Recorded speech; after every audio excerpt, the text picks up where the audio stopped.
wabarakatuh. Hari ini tim manajemen komunitas Umroh Baik Indonesia akan ikut menambah ilmu bersama Ustadz Abu Bakar LCMH. Ustadz Abu Bakar ini salah satu pembimbing dari komunitas Umroh Baik Indonesia dalam hal manasik dan semuanya tentang haji dan umroh. Ustadz Abu Bakar ini kebetulan dia adalah lulusan dari Yaman dan sekarang dia sedang menjadi pembina dari Pondok Pesantren Miftahul Ulum yang ada di Aji Barang dengan santri berjumlah 120 orang. Kami ingin selangkah menuju bolak-balik Baitullah dan ingin memantaskan diri. Oleh karena itu kami sekarang sedang belajar menimba ilmu bersama Ustadz Abu Bakar LCMH di rumahnya.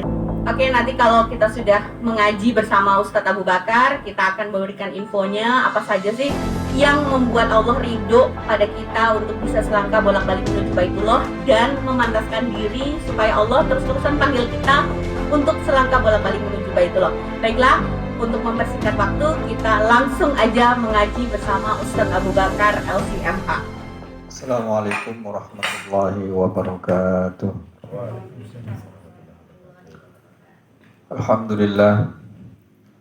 Alhamdulillahi rabbil alamin wa bihi nasta'in ala umuri dunya waddin. Wassalatu wassalamu ala asyrafil mursalin nabiyyina Muhammadin wa ala alihi wa sahbihi ajma'in. Rabbi shrah li sadri wa yassir li amri wahlul 'uqdatam min lisani yafqahu qawli, amma ba'd. Para segenap manajemen KUBI Berlingmas Cakep Wonosobo yang dirahmati oleh Allah Subhanahu wa taala, serta para jamaah haji dan umroh KUBI dan para pemirsa yang saya doakan semoga selalu mendapatkan limpahan rahmat dan keberkahan dari Allah Subhanahu wa taala. Alhamdulillah, puji syukur kehadirat Allah Subhanahu wa taala yang telah memberikan kepada kita semua taufik, hidayah serta inayahnya, sehingga alhamdulillah pada kesempatan yang sangat mulia ini Allah Subhanahu wa taala mempertemukan kita untuk menambah keilmuan kita tentang haji dan umroh. Semoga dengan apa yang akan kita bahas pada pertemuan ini menjadi bekal kita untuk dapat menjadi orang-orang yang sukses, orang-orang yang dapat memenuhi panggilan Allah Subhanahu wa taala dengan predikat hajan mabruron dan umroh makbulah. Salawat serta salam kita aturkan kepada junjungan kita Nabi Agung Nabi Muhammad sallallahu alaihi wasallam, yang mana beliau telah mengajarkan Islam melalui para sahabatnya, kemudian dibawa oleh para tabi'in, dibawa oleh para tabi'un tabi'in, pada akhirnya sampailah ke kita melalui para ulama-ulama kita, para ustadz-ustadz kita. Semoga apa yang telah diajarkan oleh Rasulullah Sallallahu Alaihi Wasallam selalu tertancap dalam hati kita sampai ajal kita menjemput, sehingga kita tergolong orang-orang yang kelak meninggal dalam keadaan husnul khotimah. Amin amin ya rabbal alamin. Bapak Ibu jamaah KUBI yang dirahmati oleh Allah Subhanahu wa taala, pada kesempatan ini kita akan membahas tema yang sangat menarik, yaitu menjemput ridha Allah Subhanahu wa taala untuk selangkah bolak-balik menuju Baitullah, dan bagaimana seorang hamba memantaskan dalam memenuhi panggilannya ke Baitullah. Ada dua poin yang menarik yang insya Allah akan kita bahas pada kesempatan kali ini, yaitu yang pertama adalah selangkah atau menjemput ridho Allah untuk selangkah bolak-balik menuju Baitullah. Jamaah Kubi yang dirahmati oleh Allah, untuk menjadi seorang muslim yang menggapai ridha Allah Subhanahu wa taala dengan selangkah ya untuk bolak-balik menuju ke Baitullah, maka ada beberapa tips, ada beberapa cara yang mungkin bisa kita tempuh sehingga semoga Allah Subhanahu wa taala menjadikan kita sebagai muslim yang setiap tahun bisa berkunjung ziarah ke Baitullah. Yang pertama adalah menjadikan sirah Rasulullah Sallallahu Alaihi Wasallam sebagai motivasi hidup kita. Sebagaimana dalam sejarah dijelaskan bahwa Rasulullah Sallallahu Alaihi Wasallam itu melaksanakan ibadah umrah itu sebanyak 4 kali. Saya ulangi Bapak Ibu, bahwa Rasulullah Sallallahu Alaihi Wasallam itu melaksanakan umrah semasa hidupnya itu sebanyak 4 kali. Dan Rasulullah saat melaksanakan umrah sebanyak 4 kali itu bukan dalam satu waktu kemudian bolak-balik, itu tidak. Tapi 4 waktu itu adalah dengan mengadakan perjalanan sendiri-sendiri. Artinya berangkat umrah, kemudian pulang. 1 tahun kemudian berangkat lagi, pulang. Kemudian 1 tahun berikutnya berangkat lagi, pulang. Kemudian 2 tahun berikutnya itu Rasulullah Shallallahu Alaihi Wasallam itu umrah lagi, ya. Kemudian setelah itu pulang. Kemudian Rasulullah Shallallahu Alaihi Wasallam wafat. Nah, ini sejarah yang demikian ini baiknya kita jadikan motivasi kita untuk selalu memiliki keinginan dan rindu kepada Baitullah, ke Baitullah. Sebagaimana Rasulullah Shallallahu Alaihi Wasallam yang selalu rindu mengunjungi Baitullah, sehingga dalam 3 tahun berturut-turut beliau melaksanakan umrah. Kemudian 2 tahun berikutnya setelah 3 tahun itu, ya berarti tahun yang kelima itu beliau juga berangkat lagi untuk melaksanakan umrah. Umrah yang pertama beliau lakukan saat terjadi perjanjian Hudaybiyah, di mana Rasulullah Shallallahu Alaihi Wasallam sudah niat dengan para sahabatnya untuk umrah pada tahun 6 Hijriah. Jadi Rasulullah Shallallahu Alaihi Wasallam itu umrah dari Madinah, ya, menuju ke Baitullah, ke kota Makkah itu yang pertama adalah pada tahun 6 Hijriah.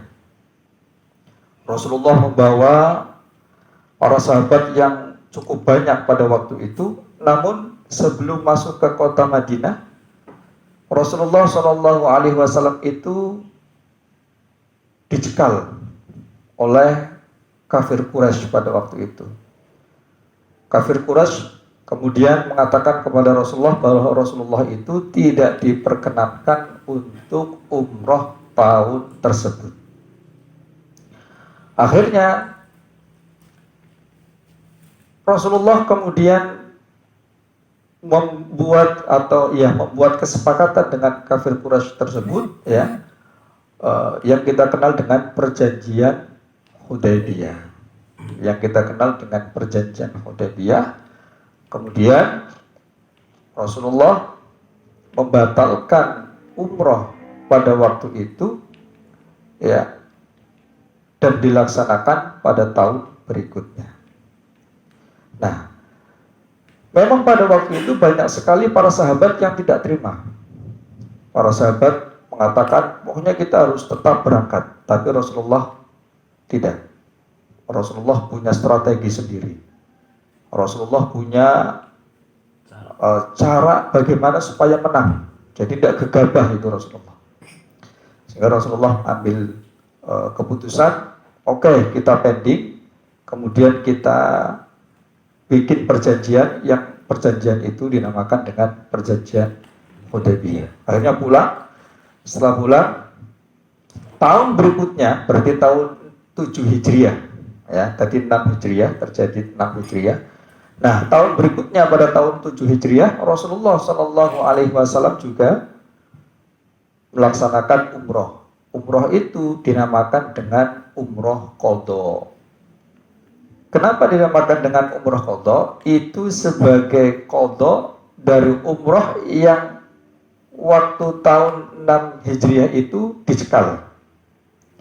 Jadi pada tahun 6 Hijriah itu di Hudaybiyah ya dicekal, kemudian Rasulullah pulang, kemudian balik lagi pada tahun 7 Hijriah, dan alhamdulillah umroh itu bisa berjalan dan Rasulullah bisa melaksanakan umroh selama 3 hari pada waktu itu.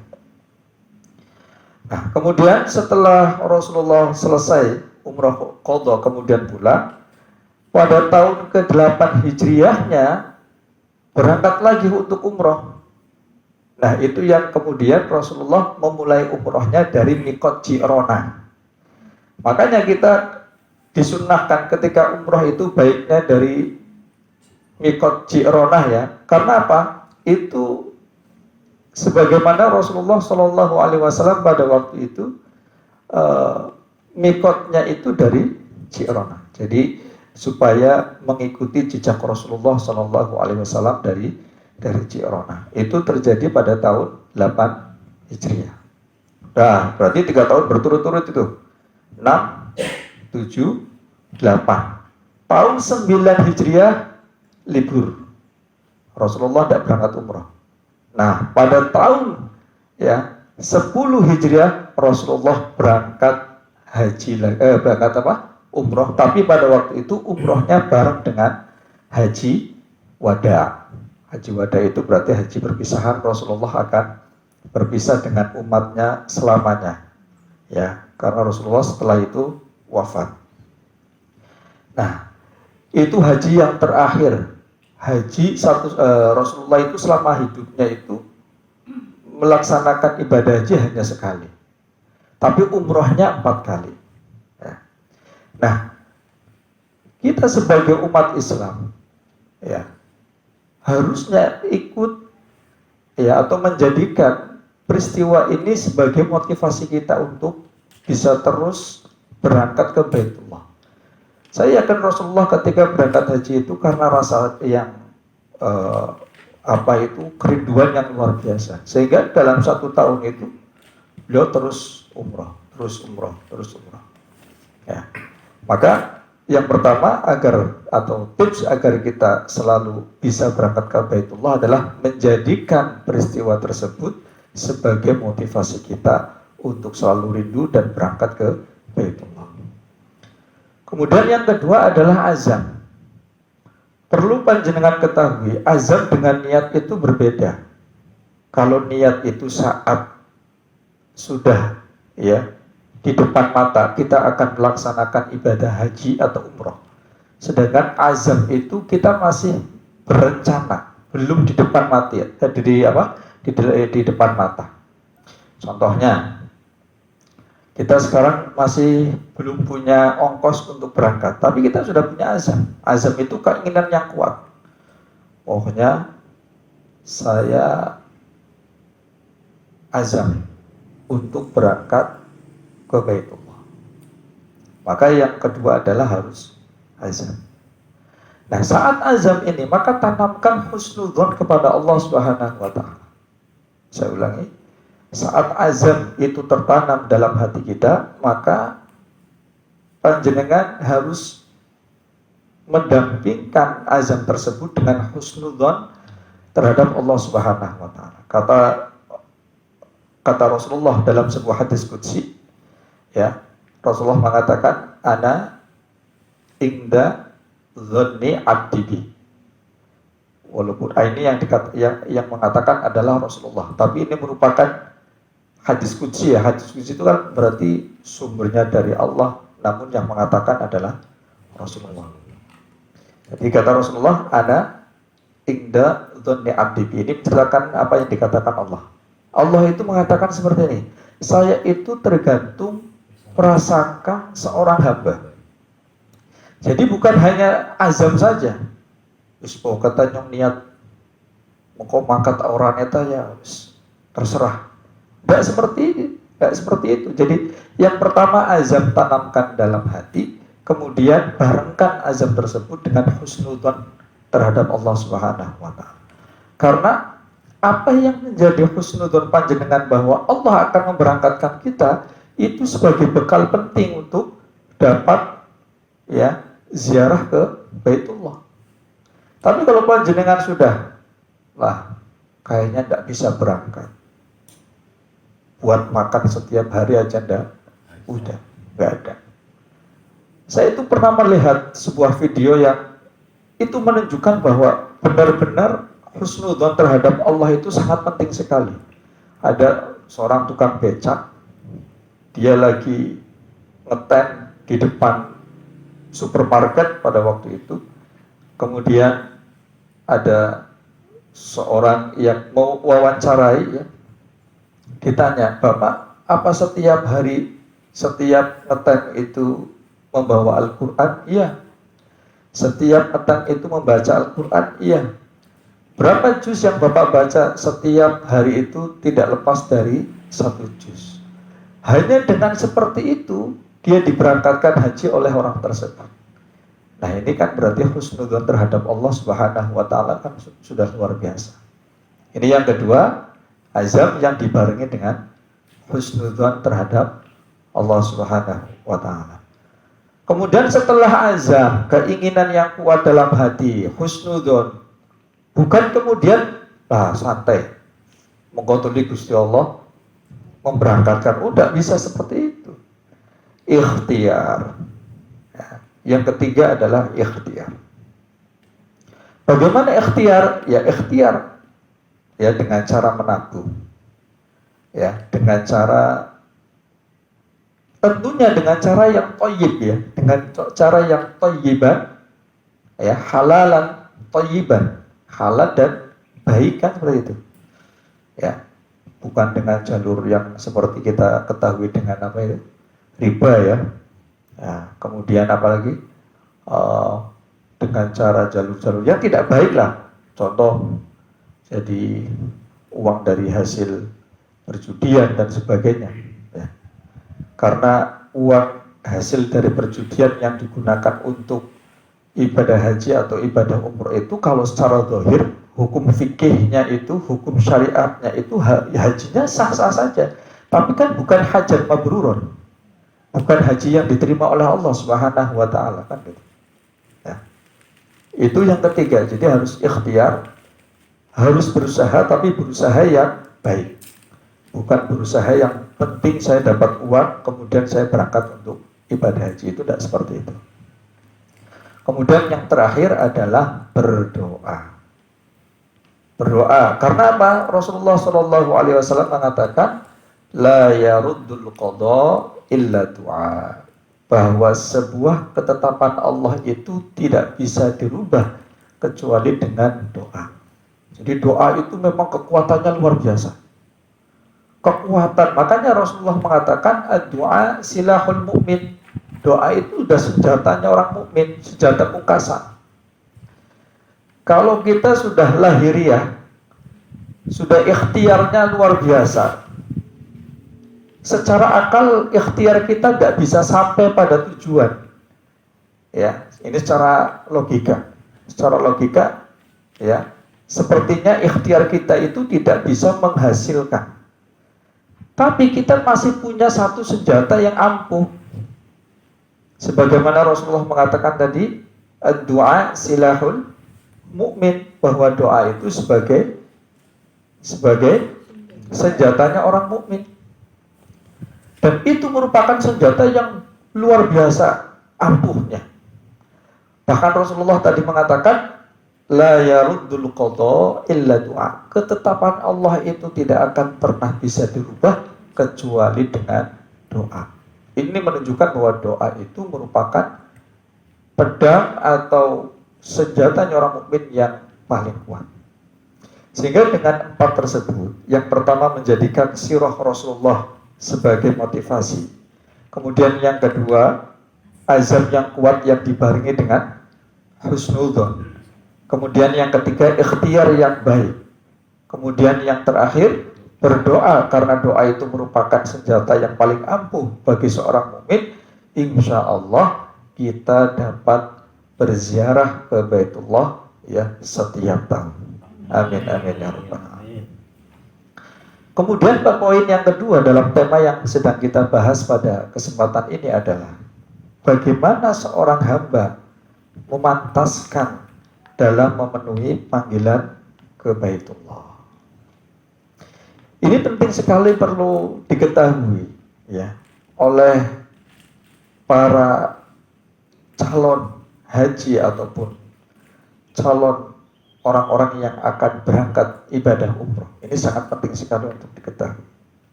Dalam kitab Fi Manasikil Haji, ini saya bawa kitabnya. Kitabnya kecil lah. Ini kitab namanya kitab Al-Idah Fi Manasikil Hajj wal Umrah. Kitab ini karya Al-Imam Abi Zakaria Yahya bin Sharaf An-Nawawi. Beliau ulama terkemuka dalam madhab Syafi'iyah. Jadi beliau itu sekian banyak pendapat dalam madhab Syafi'i kemudian ditashih dan dijadikan kitab oleh beliau ya. Jadi kealiman beliau itu luar biasa. Dalam kitab Al-Idah beliau itu menjelaskan bagaimana seorang hamba itu ya memantaskan dalam memenuhi panggilan Allah Subhanahu wa taala ke Baitullah. Bagaimana? Kata beliau yang pertama adalah idza azama 'alal hajj fayanbaghi an yastakhira Allah taala wa hadhihi al-istikharah la ta'udu ila nafsil hajj fa innahu khairun la syakka fihi. Kata Imam An-Nawawi, hal yang perlu dilakukan oleh orang yang akan ziarah ke Baitullah agar Allah ridho dengannya, yang pertama adalah amalkan sholat istikharah. Loh, bukannya haji itu hal yang baik, kenapa harus istikharah kan gitu? Ini bukan masalah istikharah untuk berangkat haji atau enggak, itu bukan. Karena haji itu tidak perlu istikharah, haji itu baik. Umrah itu baik, tidak perlu istikharah. Tapi yang perlu diistikharoi adalah kapan kita itu akan berangkat umroh terutama. Karena umroh itu kan tidak punya waktu kan. Kalau haji kan memang sudah di waktu-waktu pasti. Di tahun itu dan di bulan itu. Tapi kalau umroh itu kan tidak ada waktu-waktu. Artinya kapanpun saya mau berangkat tidak masalah. Tidak masalah. Sehingga kata beliau Al-Imam An-Nawawi dalam kitab Al-Idah ini mengatakan yang pertama baiknya orang tersebut adalah istikharah untuk menentukan waktu yang tepat. Nah, mungkin Bapak Ibu menanyakan ini istikharah itu Allah akan memberikan jawaban seperti apa sih kan gitu. Ini yang sering sekali ditanyakan oleh masyarakat. Saya sudah istikharah, tapi saya kok tidak ada jawaban-jawaban gitu. Maka perlu panjenengan ketahui, Allah itu ketika memberikan jawaban atas istikharah panjenengan itu bukan langsung atau tidak. Katanya kan ada yang mengatakan dengan mimpi gitu ya. Ini perlu panjenengan ketahui. Jawabannya adalah apa yang kemudian panjenengan lakukan itu jawabannya, Bu. Jadi saya bingung nih. Saya sih daftar umrohnya bulan ini, angkatan ini apa angkatan depan misalnya. Bingung. Kemudian istikharah. Istikharah kok tidak ada jawabannya. Kok jenengan bahas pokoknya makate bulan ini. Nah itu jawaban dari Allah Subhanahu wa taala. Jadi apa yang panjenengan lakukan, ambil keputusan itu merupakan jawaban Allah dan yang terbaik untuk panjenengan. Jadi panjenengan nggak usah nunggu jawaban tidur kemudian ngimpi itu enggak ya. Jadi panjenengan tinggal berangkat dan itu yang terbaik untuk panjenengan. Nah itu yang pertama ya, istikharah, cari waktu yang tepat untuk berangkat umroh ya. Kemudian yang kedua adalah musyawarah, datangi orang yang menurut panjenengan tahu tentang hukum, belajar darinya, tanyakan apa yang panjenengan tidak ketahui. Jangan kemudian wah sementing nyong mangkat engko ana pembimbingnya kan seperti itu. harus datang ke orang yang menurut panjenengan mampu untuk menjelaskan perihal hukum haji ataupun umroh. Ya.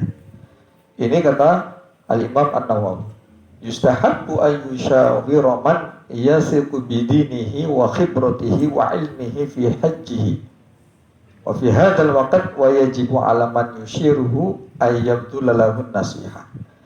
Jadi kan ini hukumnya sunnah bahkan ya. Hukumnya itu mandub. Mandub itu ketika panjenengan melakukan itu mendapatkan pahala tambahan. Datang, musyawarah, minta nasihat, dan orang yang panjenengan datangi, ya, seorang ustadz itu harus menjelaskan sebaik mungkin, ya, mencurahkan kemampuannya untuk menjelaskan apa yang panjenengan butuhkan, seperti itu. Ya, itu yang kedua. Kemudian yang ketiga adalah idza istaqarra azmuhu bada'a bitaubah min jami'il ma'asi wal makruhat. Yang ketiga, Bapak Ibu, ini penting sekali, sebelum berangkat ke Baitullah, laksanakan taubat kepada Allah Subhanahu wa taala dari segala maksiat. Maka kemudian pertanyaannya adalah, bagaimana saya bertobat? Bagaimana cara saya bertobat kepada Allah atas dosa-dosa saya yang sudah lewat? Maka Al-Imam Abdullah bin Alawi Al-Haddad dalam kitabnya An-Nasaih Ad-Diniyah, beliau menjelaskan bahwa syarat bertaubat itu yang pertama, menyesali apa yang sudah kita lakukan berupa maksiat itu. Penyesalan yang luar biasa.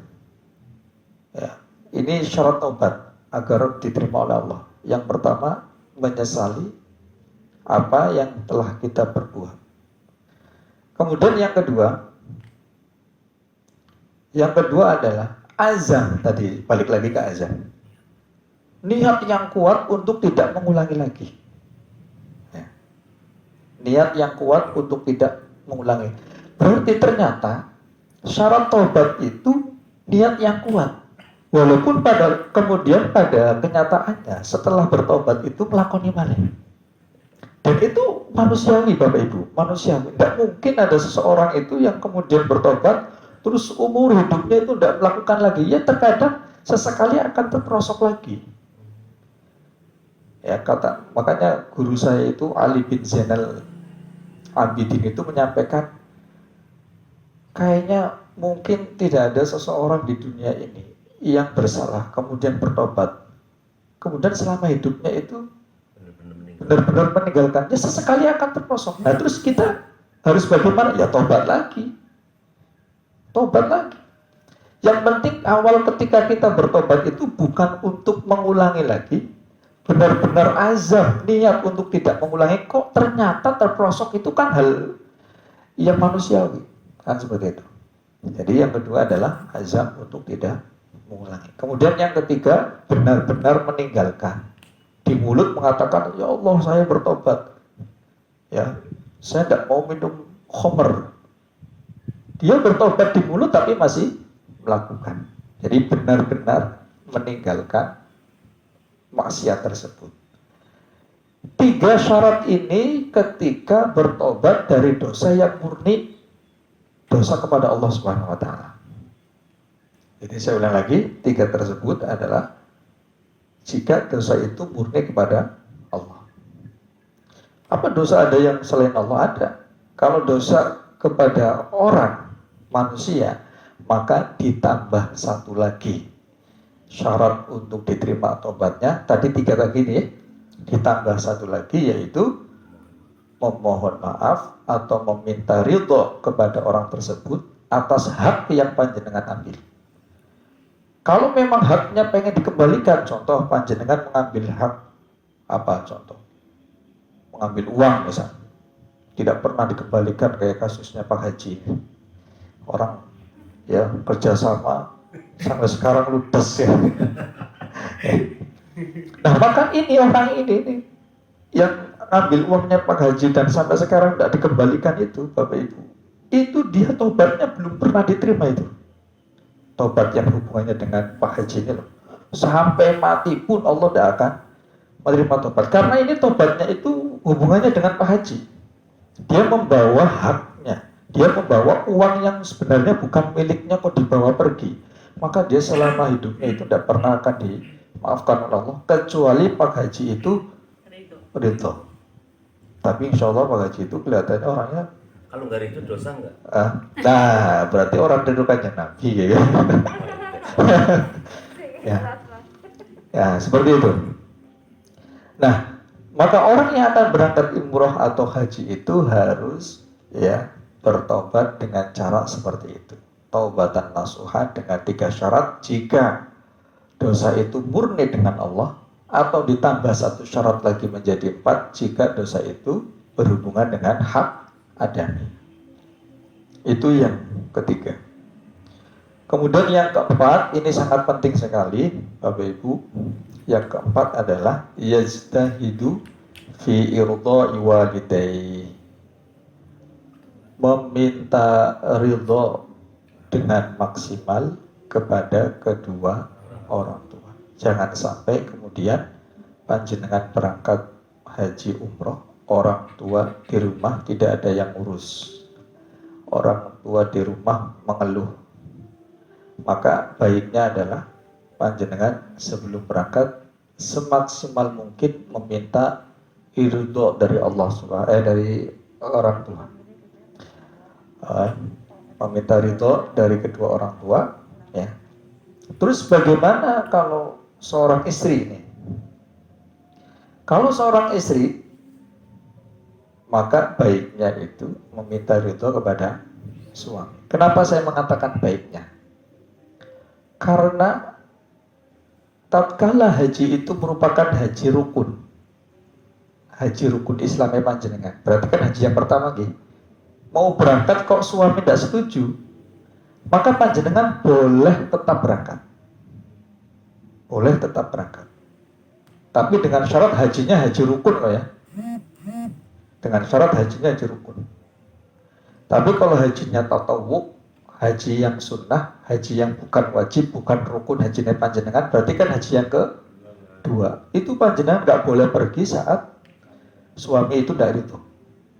Tidak boleh. Kenapa yang pertama boleh, yang kedua boleh? Yang pertama kan memang itu kewajiban kita sebagai umat Islam kan. Maka sang suami harusnya memperbolehkan haknya seorang istri untuk menunaikan rukun Islamnya kan gitu. Sehingga boleh panjenengan tetap berangkat. Itu kalau dicegah. Nah, sedangkan kalau haji yang sunnah ya, haji sunnah itu maksudnya haji yang bukan rukun, yang kedua, yang ketiga, maka panjenengan wajib hukumnya menaati suami. Jadi tidak boleh kalau suami melarang itu kemudian tetap berangkat, itu tidak boleh. Umroh juga demikian Bapak Ibu. Ternyata umroh itu bukan sunnah loh ya. Umroh itu wajib loh. Ya. Umroh itu wajib bagi orang yang memiliki kemampuan kan gitu. Wajib hukumnya umroh. Nah, tapi kan yang wajib itu yang pertama. Maka seorang istri itu ketika berangkat untuk menunaikan ibadah umroh yang wajib itu, kalau suaminya tidak setuju, ya berangkat saja karena itu yang kewajiban kan. Tapi kalau umroh yang kedua, yang ketiga, yang itu bukan merupakan kewajiban, maka harus menaati suami. Seperti itu. Nah, sehingga dari berapa tadi Bapak Ibu? Yang pertama, istikharah ya. Istikharah. Kemudian yang kedua, musyawarah ya. Dengan siapa? Orang yang dianggap oleh panjenengan orang yang tahu. Kemudian yang ketiga, bertaubat ya. Bertaubat. Kemudian yang keempat, meminta izin atau berusaha semaksimal mungkin agar agar kedua orang tua kita ridho. Yang terakhir, lunasi hutang-hutang panjenengan sebelum berangkat haji dan umroh. Tapi hutang di sini maksudnya adalah hutang yang jatuh tempo. Hutang di sini adalah hutang yang jatuh tempo. Contoh, berangkat hajinya saya tanggal 1 misalnya nih. Pas jatuh pada tanggal 1. Dilalai tanggal 1 cicilannya jatuh tempo.